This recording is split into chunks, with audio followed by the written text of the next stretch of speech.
Shalom. I'm Eddie Chumney of Hebraic Heritage Ministries, and we welcome you to this week's Focus Israel Report. In this week's report, we're going to be sharing with you regarding the current status of the Israeli-Palestinian peace process, and it is as follows. Israel and the Palestinians have had 8 rounds of peace talks since they started in July. The U.S. brokered peace negotiations between Israel and the Palestinian Authority have reached an impasse over the issues of borders of a Palestinian state and Israel's security. The sources claim that Israel has insisted over the past 2 months on talking only about security-related issues, but in the face of Palestinian insistence, some meetings dealt with borders, the source added, referring to the secret talks that are being held between Israel and the Palestinians that have taken place in Jerusalem and Jericho. According to an unnamed senior foreign diplomat with knowledge of the discussions, during the latest round of talks, the Israeli team of Justice Minister Tzipi Livni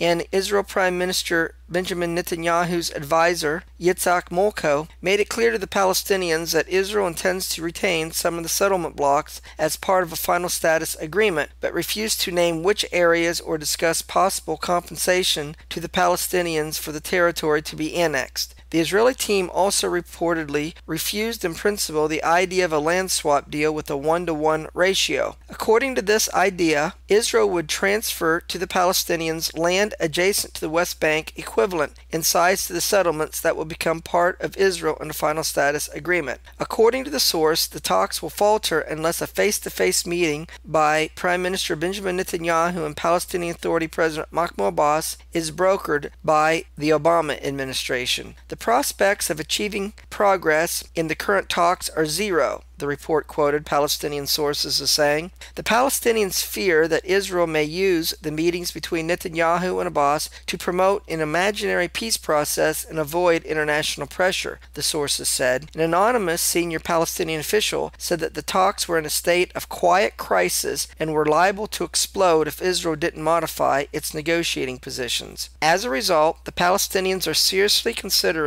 declaring the failure of the peace talks with Israel, a senior Palestinian official said. Hana Amira, a member of the Palestinian Executive Committee, said that this was one of the scenarios that were being discussed during the last meeting of the Palestinian leadership. Amira accused Israel of seeking to win time and blamed the Palestinians for the failure of the U.S.-sponsored talks. All the previous sessions of negotiations have not produced anything, he said. We are now seriously discussing the nature of our steps in the aftermath of the collapse of the negotiations. Amir pointed out that one of the options facing the Palestinians is to seek full membership at the United Nations and its agencies. The Palestinians want the United States to take a more active role in the peace talks. In a meeting with Abbas in London last month, Palestinian Foreign Minister Riyad al-Malki said that Abbas received assurances on this matter from U.S. Secretary of State John Kerry that the United States would take a more active role in the peace talks if they showed signs of failure. Later, an Israeli official said that this was so. We've agreed now to intensify these talks, and we've agreed that the U.S. participation should be increased somewhat in order to try to help to facilitate them, Kerry said. Speaking at a high-level meeting at the Ad Hoc Liaison Committee meeting on the sidelines of the UN General Assembly in late September,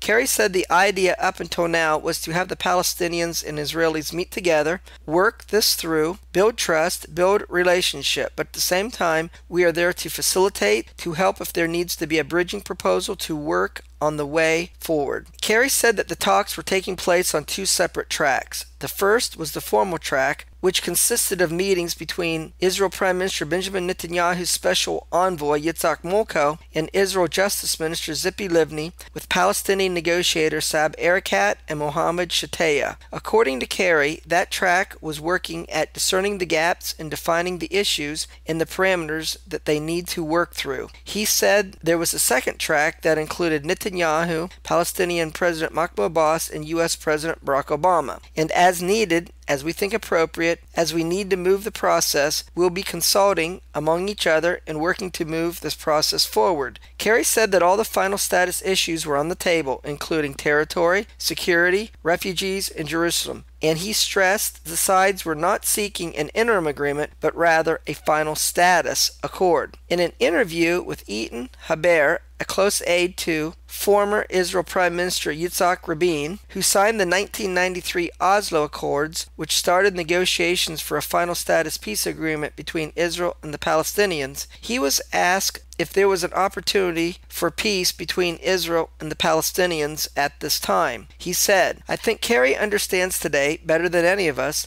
that if peace will be dependent upon the Israelis, nothing's going to happen. And if peace is dependent upon the Palestinians, nothing's going to happen. And so, in my opinion, I believe that in the next few months, U.S. Secretary of State John Kerry will say the following: Gentlemen, we, the Americans, say this and that and the other. And Kerry will set out what he thinks needs to be done, and then say to both sides, take it or leave it. And if Kerry indeed does this, both sides would be better taking it rather than leaving it." Israel Prime Minister Benjamin Netanyahu said that the root of the Israel-Palestinian conflict is not the so-called territories or West Bank settlements, but since the first Arab attack on a home housing Jewish immigrants in Jaffa in 1921, the root of the conflict has not been the occupation, the territories, or the settlements, but rather an Arab refusal to recognize the Jews' right to a sovereign state in their historic homeland, he said. Palestinian Arabs attacked Jews in Jaffa in 1921 and massacred Jews in Hebron, destroying an ancient community. It wasn't a territorial conflict then. The Jews didn't have any territory. Then the Prime Minister hammered his point even further by noting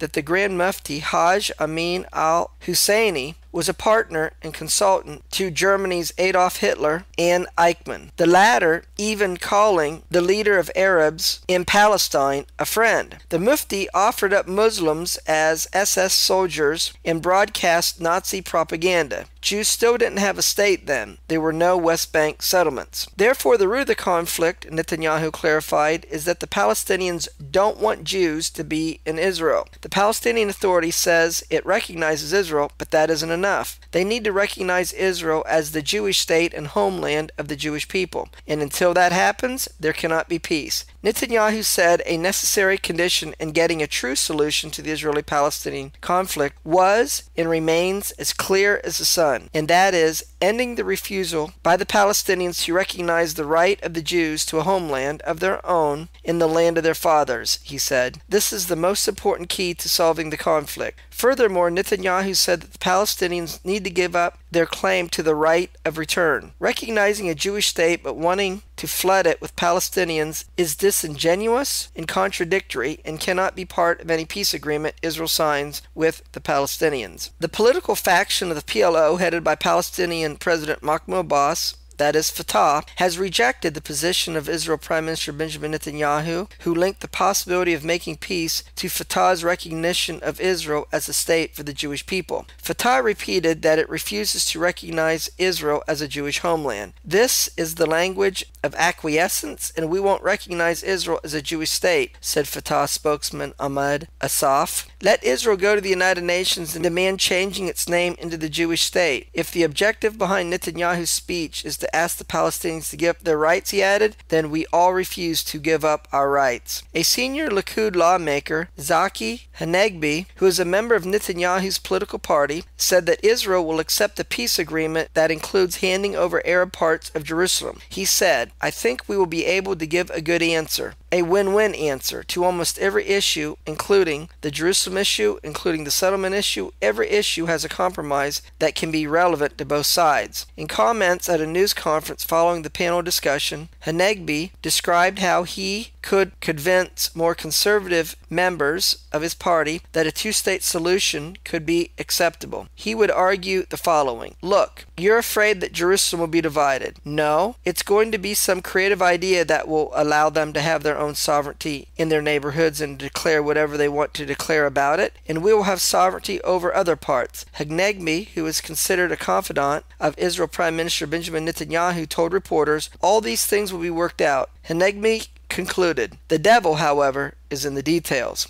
Regarding the details of a peace agreement, Palestinian Authority President Mahmoud Abbas said that the future border between a Palestinian state and Jordan will extend from the Dead Sea through the Jordan Valley and all the way up to Beit Shean. This is a Palestinian-Jordanian border, and that's how it will remain, he said. Frankly, Israel won't be present between us and Jordan. However, Abbas did not rule out the possibility that international troops would be deployed to supervise any agreement with Israel in a final deal. According to a senior Palestinian negotiator, the Obama administration is pressing hard for Israel to give up the strategic Jordan Valley in a deal with the Palestinians. The Jordan Valley cuts through the heart of Israel. It runs from the Tiberias River in the north to the Dead Sea in the center to the city of Aqaba at the south of the country, stretching through the biblical Arabah Desert. Obama's proposal calls for international forces to maintain security control along with unarmed Palestinian police forces. The Palestinian negotiator said, Israel will retain security posts in some strategic areas of the Jordan Valley according to the U.S. plan. When it comes to the West Bank, which borders Jerusalem and is within rocket range of Israel's main population centers, Israel is expected to evacuate about 90% of its Jewish communities currently located in the territory as outlined in Kerry's plan. Meanwhile, regarding Jerusalem, Kerry's plan is to rehash what is known as the Clinton parameters. The formula pushed by former U.S. President Bill Clinton during the Camp David talks in 2000 called for Jewish areas of Jerusalem to remain Israeli while the Palestinians would get sovereignty over neighborhoods that are largely Arab. Most Arab sections are located in eastern Jerusalem. Regarding the Temple Mount, the Obama administration plan calls for the Palestinian Authority in Jordan to receive sovereignty over the Temple Mount while Israel will retain the land below the Western Wall. The plan remains in effect as the basis for negotiations. Israel has not agreed to the U.S. plan for the Temple Mount, with details still open for discussion, stated the Palestinian negotiator. The Palestinian negotiator further said that Israel rejected a Palestinian request that Israel Prime Minister Benjamin Netanyahu agree not to place